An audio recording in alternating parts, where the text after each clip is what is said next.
ইতিহাস খ্যাত বর্ধিষ্ণু গ্রাম ভদ্রপুরকে আগে বলা হতো ভাদু। এই ভদ্রপুরে মহারাজ নন্দকুমার সম্ভবত 1705 খ্রিস্টাব্দে জন্মগ্রহণ করেন। এক ক্ষণজন্মা মহাপুরুষের আবির্ভাব হয়। জন্ম হয় এক বিতর্কিত চরিত্রের।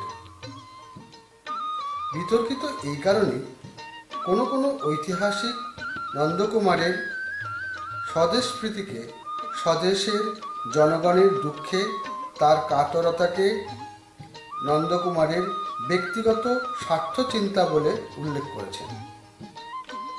কিন্তু নন্দকুমারের জীবনী, তার কার্যকলাপ, তার ভাবনা পুঙ্খানুপুঙ্খভাবে অনুশীলন করলে খুব সহজেই অনুমান করা যায় নন্দকুমারের প্রতিটি মুহূর্তই স্বদেশ মুক্তির চিন্তায় ও স্বদেশবাসীর হিত সাধনাতে নিমজ্জিত হয়।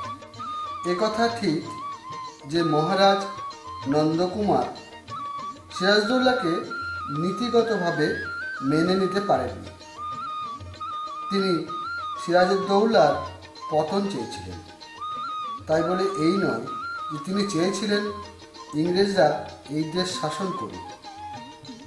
তিনি মনে প্রাণে চেয়েছিলেন ইংরেজ শাসনের অবসান।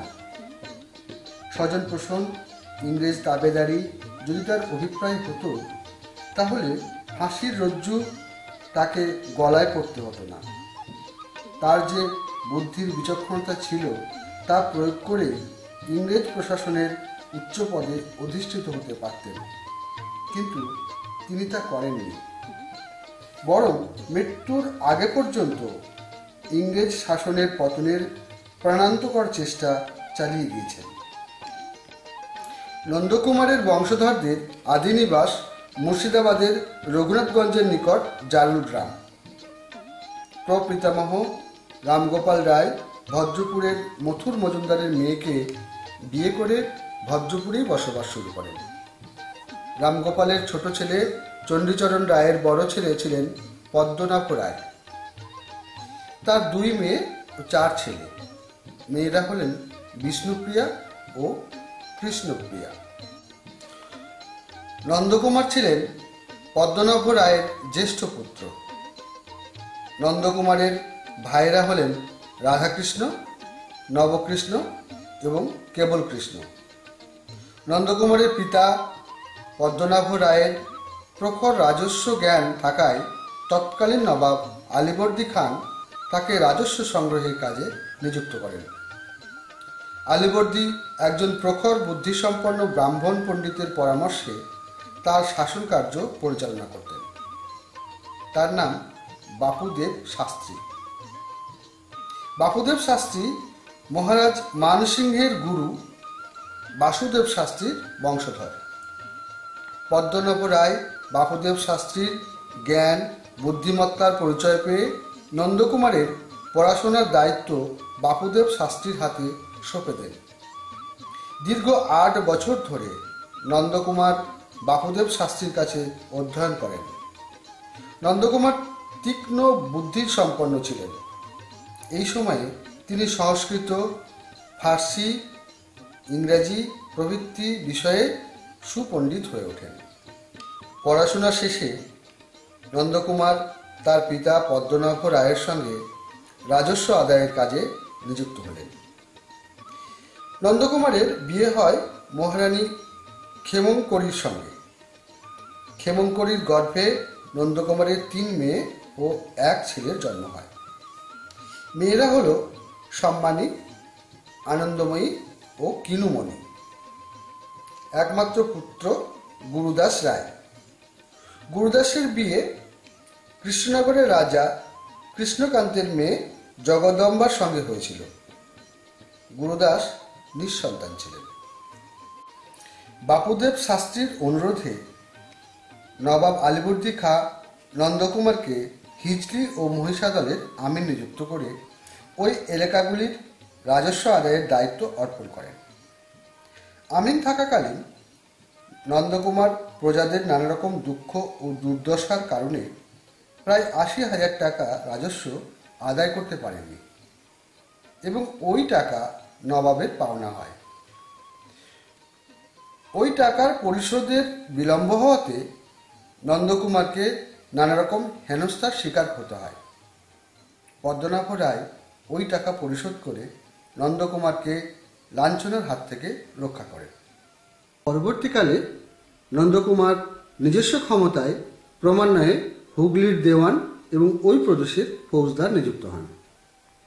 নন্দকুমার হুগলির ফৌজদার থাকাকালীন ইংরেজরা চন্দননগর আক্রমণ করে। সিরাজদৌল্লা নন্দকুমারকে ইংরেজদের বিরুদ্ধে এবং ফরাসিদের সাহায্যে সৈন্য পাঠানোর নির্দেশ দেন। নন্দকুমার ওই নির্দেশ অগ্রাহ্য করেন।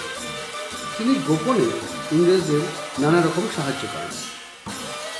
ইংরেজরা চন্দননগর দখল করে। সিরাজউদ্দৌলা নন্দকুমারকে ইংরেজদের বিরুদ্ধে এবং ফরাসিদের সাহায্যে সৈন্য পাঠানোর নির্দেশ দেন। নন্দকুমার ওই নির্দেশ অগ্রাহ্য করেন। তিনি গোপনে ইংরেজদের নানা রকম সাহায্য করতে থাকেন।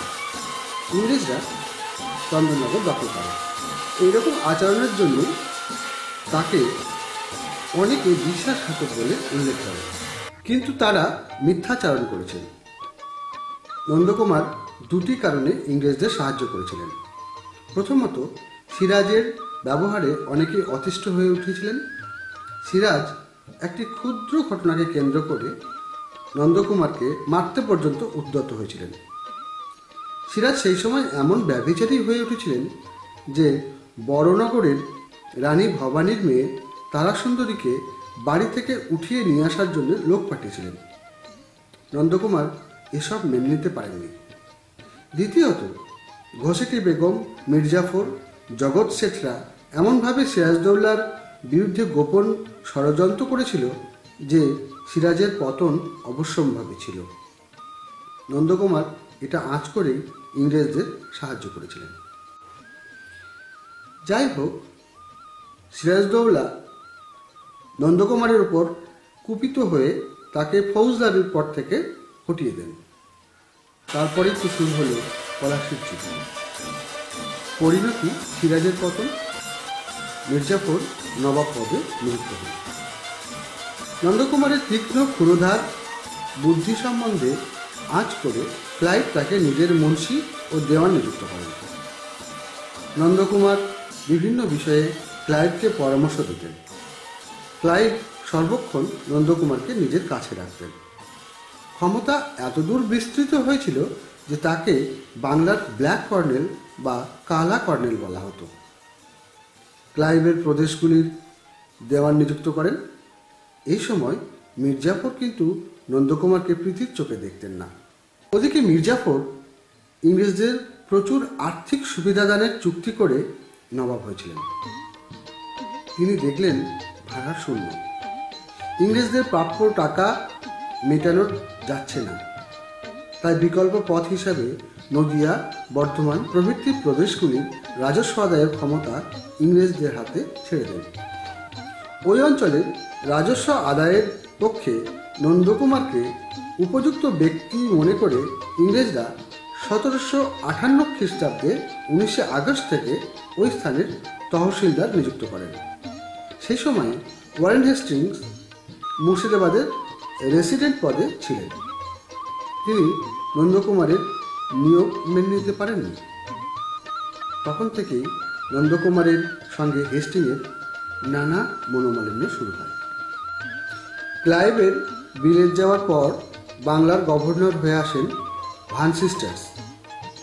ভানসিস্টার ক্লাইভের মুখে নন্দকুমারের প্রশংসা শুনে প্রথম দিকে তাঁর প্রতি অনুরক্ত ছিলেন, কিন্তু হেস্টিংস ভানসিস্টার্সের প্রিয় বন্ধু। হেস্টিংস ও কিছু দেশীয় নন্দকুমারের বিরোধী ব্যক্তি নন্দকুমারের প্রতি ভানসিস্টার্সের মনকে বিষিয়ে তোলেন। সেই সময় কার্যত নন্দকুমার বিভিন্ন বিষয়ে গুরুত্বহীন হয়ে পড়েন। ভানসিস্টার মির্জাফরকে সরিয়ে দিয়ে মীর কাসিমকে নবাব করেন। নন্দকুমার উপলব্ধি করতে থাকেন ইংরেজদের আসল উদ্দেশ্য। নন্দকুমার প্রথম দিকে ভেবেছিলেন ইংরেজদের সাহায্যে নবাবদের রাশ নিজের হাতে রেখে বাংলার জনগণের দুঃখ অবসান করবেন। ইংরেজরা ব্যবসা বাণিজ্য নিয়েই থাকবে, কিন্তু ইংরেজরা যেভাবে নবাবদের পদচ্যুত করতে থাকেন তাতেই নন্দকুমারের সামনে পরিষ্কার হয়ে যায় ইংরেজদের গোপন ইচ্ছা। নন্দকুমার উপলব্ধি করেন মুসলমান শাসন শেষ, ইংরেজরা শাসন ব্যবস্থা দখল নিতে চলেছে, এটাই উপযুক্ত সময়। এই সময়ে যদি ইংরেজদের দেশ থেকে বিতাড়িত করা যায় তবে দেশের চরম মুক্তি। গোপনে নন্দকুমার ইংরেজদের বিরোধী শক্তির সঙ্গে যোগাযোগ শুরু করেন। নন্দকুমার মির্জাফরকে সাহায্য করার জন্য অনুরোধ করেন। সেই সময় থেকেই শুরু হয় ভারতবর্ষের স্বাধীনতা সংগ্রামের প্রথম শহীদ মহারাজ নন্দকুমারের স্বাধীনতা সংগ্রাম।